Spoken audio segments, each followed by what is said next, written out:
In my last post, I showed how you connect Claude Code with the LeanIX MCP server.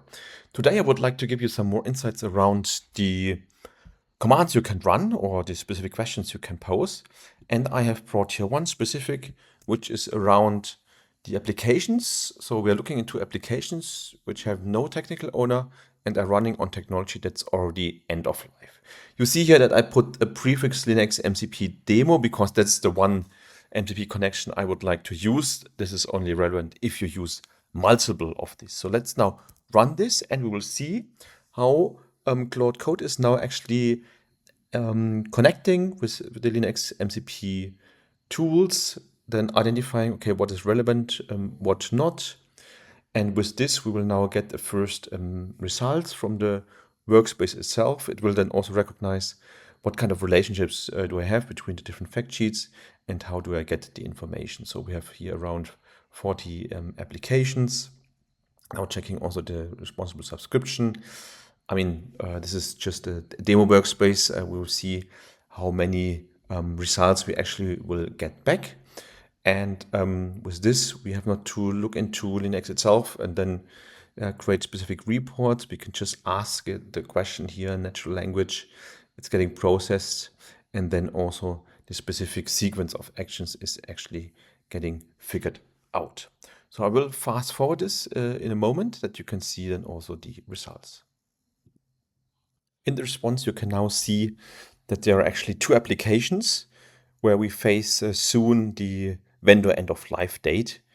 In one of them, I'm assigned as the IT component owner, but also Claude is identifying that the responsible on the application level is missing. So it's also kind of giving an indication which one is more risky here.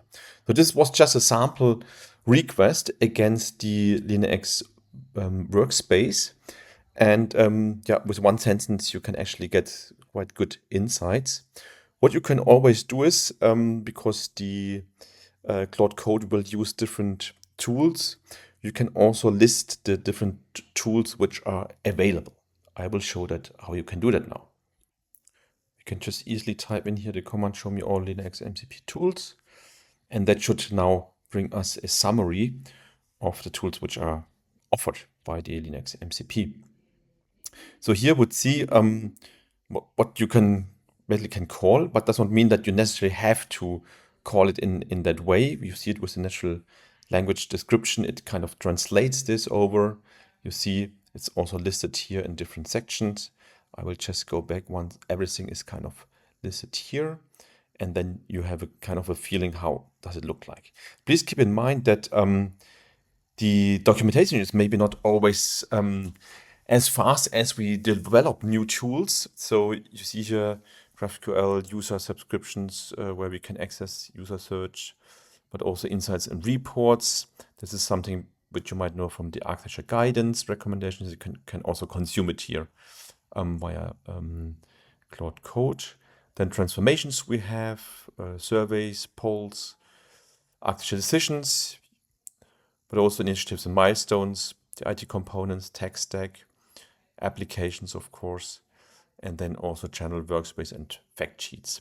So please keep in mind that the easiest is not to look up the documentation, but just ask Claude Code what kind of tools are available, that you have an overview, because that will actually ensure that you have always the latest and greatest view here.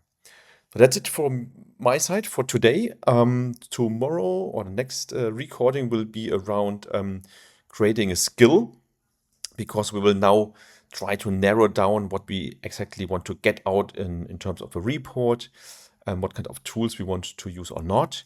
And that can be done by defining a skill. So please stay tuned.